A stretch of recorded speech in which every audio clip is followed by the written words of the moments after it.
আসসালামু আলাইকুম। আমার ভিসা কনসালটেন্টের পক্ষ থেকে আপনাদের সবাইকে জানাই আন্তরিক সালাম ও শুভেচ্ছা। আশা করি আপনারা সবাই অনেক অনেক ভালো আছেন।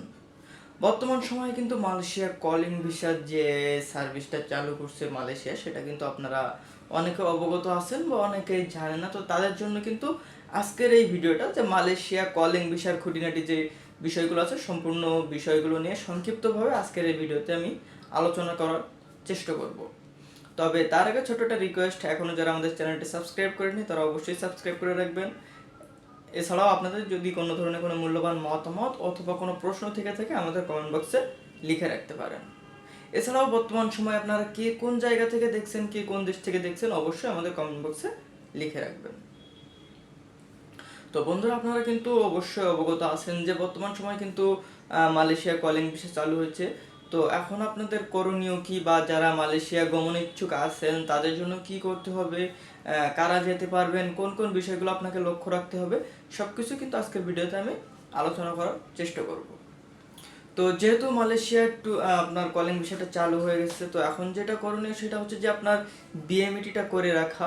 এছাড়াও আপনার যে সব থেকে প্রয়োজনীয় যে বিষয়টা সেটা হচ্ছে যে আপনার মেডিকেল চালু হবে কবে। এটা কিন্তু আপনাদের সবারই একটা কমন প্রশ্ন যে ভাই, কলিং ভিসা তো চালু হলো, মেডিকেলটা কবে চালু হবে। তো আপনারা কিন্তু জানেন যে মালয়েশিয়া কলিং ভিসাটা কিন্তু বর্তমান সময়ে মাত্র 25টা রিক্রুট এজেন্সি তাদের হাতে আছে। তারাই কিন্তু মালয়েশিয়ার যে ভিসাগুলো প্রসেসিং বলেন বা ভিসাগুলো প্রসেস করে দেওয়ার কিন্তু তারাই একমাত্র এখন বর্তমানে বাংলাদেশ থেকে যারা যেতে চাচ্ছেন তাদের জন্য কিন্তু তারাই একমাত্র কিন্তু আপনার এই ভিসাগুলো ইস্যু করতে পারবে। তো এখন আপনার যেটা করণীয় সেটা হচ্ছে যে আপনি বিএমডিটা করে রাখবেন, এবং আপনারা যারা মেডিকেলের জন্য অপেক্ষা করছেন তারা কিন্তু চাইলে, এখন আমরা আপনাদের বলতে পারবো না যে ভাই মেডিকেলটা এই সময়ের ভিতরে চালু হবে, যেহেতু 25টা এজেন্সি এই দায়িত্বটা পেয়েছে। তো অবশ্যই 25টা এজেন্সি তারা যখন খুব সহজে আপনার ঘোষণাটা দিবে, তখনই কিন্তু আসলে বলা পসিবল হবে যে মেডিকেলটা কবে থেকে শুরু হবে। তবে আশা করা যায় খুব শীঘ্রই দুই একদিনের ভিতরেই কিন্তু আপনারা আপডেটটা পেয়ে যাবেন যে মালয়েশিয়ার কলিং ভিসার মেডিকেলটা শুরু হয়ে গেছে। তো এখন আপনারা যেটা করতে পারেন, দুইটা কাজ করে রাখতে পারেন। প্রথমত একটা পুলিশ ক্লিয়ারেন্স করে রাখতে পারেন, এবং দ্বিতীয়ত আপনার যে বিএমইটিটা আছে সেটা করে রাখবেন। আর বিএমইটি করার জন্য অবশ্যই আপনাদেরকে একজন নমিনি সিলেক্ট করতে হবে, সেটা আপনার ফ্যামিলি মেম্বার্স হতে হবে অবশ্যই।